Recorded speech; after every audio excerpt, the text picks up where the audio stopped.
Hi everyone, I'm Rich. This is Mission 1820.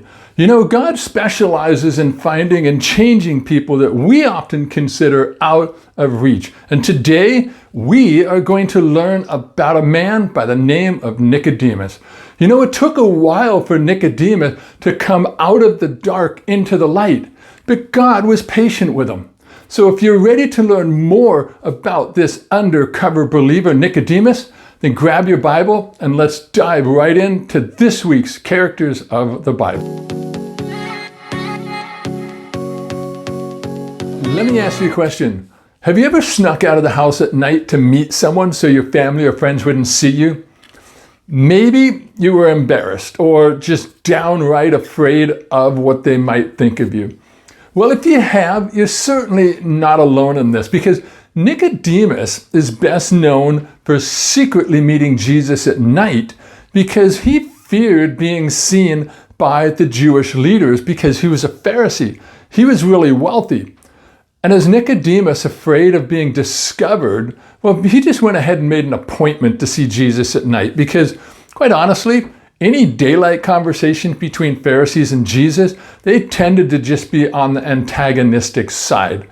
But Nicodemus really wanted to learn from Jesus, so he felt it was worth the risk of meeting him. Nicodemus stands as one of the most intriguing and enigmatic figures in the entire New Testament. Primarily, he's depicted in the Gospel of John. Now, his story, which is woven through several conversations, offers a fascinating glimpse into the complexities of faith, spirituality, and transformation during a time of profound religious upheaval. So, what do we know about this Nicodemus guy? Well, first of all, we know he was a Pharisee. He was part of a group that was known for their strict adherence to the law of Moses, as well as their influence in Jewish society. Nicodemus, being a Pharisee, meant that he was a member of the Jewish ruling council. Now, he's only mentioned 3 times in the Gospel of John, but we're going to highlight those places in just a few minutes. As such, Nicodemus's character remains largely ambiguous within the biblical canon. However, in early traditions of the Roman Imperial Church, which held Nicodemus in high esteem, the apocryphal biblical literature both offer detail that informs the modern reception of Nicodemus's identity and his biography. Now, Nicodemus was a very curious person. He was open-minded and he was really courageous enough to seek the truth beyond the rigid boundaries of his own Jewish tradition. Now, as I mentioned before, Nicodemus is only mentioned 3 times in the book of John, and each time he is mentioned, well, he speaks and he acts more boldly for Jesus. See, in John chapter 3, he secretly visits Jesus at night in order to talk with him and seek information. In John chapter 7, Nicodemus speaks up in Jesus' defense before the Sanhedrin leaders. And then in chapter 19, Nicodemus is no longer intimidated by the Pharisees. He even takes physical action when he's helping to remove Jesus' body from the cross. Nicodemus was a man who was known for his intelligence, his influence, and his spiritual curiosity. As a Pharisee and as a member of the Sanhedrin, he held a position of authority and he had deep knowledge of Jewish law. Nicodemus did have his strengths.